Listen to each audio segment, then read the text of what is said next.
жа кеше Айбек Омарсыз айтып жатыр ғой. Абай жолында келеді.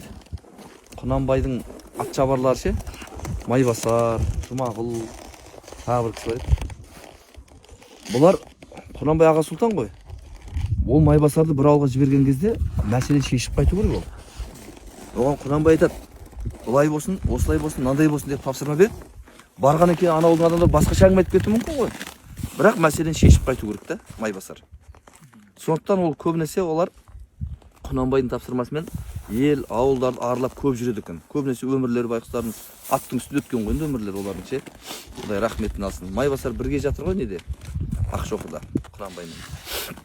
Сонда соларға жас жігіттер қызығады екен, аналардың жүріс-тұрыстарына. Енді бірақ Абай жолында Майбасарларды бір андай қылып жіберген ғой, бір анау қан сорғыш, андай қан шер көрсеткен ғой енді. Бірақ негізі ондай кісілер емес қой.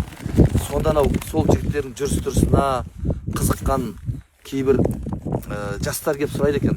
Майбасар аға, мысалы Егіндікөл мен жаңағы Мамайып ауылы ма жаңағы арасы қанша шақырым, немесе Егіндікөл мен Баян ауылының арасы қанша шақырым деп сұрайды да, мысалға деп жатқаным ғой енді. Сонда ол кісі бүйтіп жауап береді екен Майбасар атамыз. Егіндікөлден шыққанда, енді оны мысал айтып жатырмын ғой енді, Егіндікөлден шыққанда ла илаха иллаллах вахдаху ла шарика лах лахул мулк ва лахул хамд ва хуа аля кулли шайин қадирді 2200 рет айтқанда кіріп барамыз дейді екен ғой ана ауылға ше. Тура біз сияқты ғой, машинаға отырғанда тәсіп мынап алып, ана қалаға барғанша тәсіп қайырып барамыз ғой біз қазір. Сондай ма?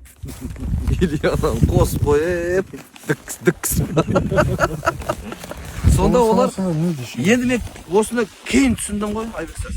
Кейін түсіндім ғой, неге олардың сөзі өтті, неге олар тарихта қалып отыр, неге олар шаруаны шеше алды десек, мынау екен ғой.